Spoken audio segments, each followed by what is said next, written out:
Hello everyone! In this video, I will show you how to use the British Airways Companion Voucher. So, let's get started. First, you can use either the British Airways mobile app or their official website.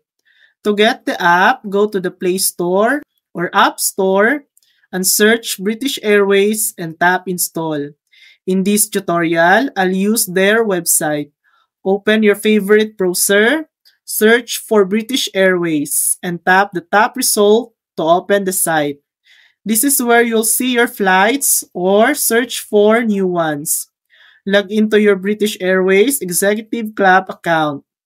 The British Airways American Express Companion Voucher gives you a second seat for a companion on the same flight when you make a reward flight booking with British Airways, Iberia, or Aer Lingus via Executive Club channels.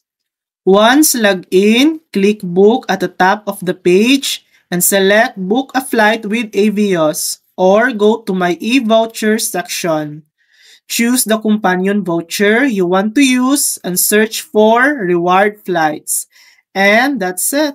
Thanks for watching. If this video helped you, please like and subscribe for more helpful tutorials.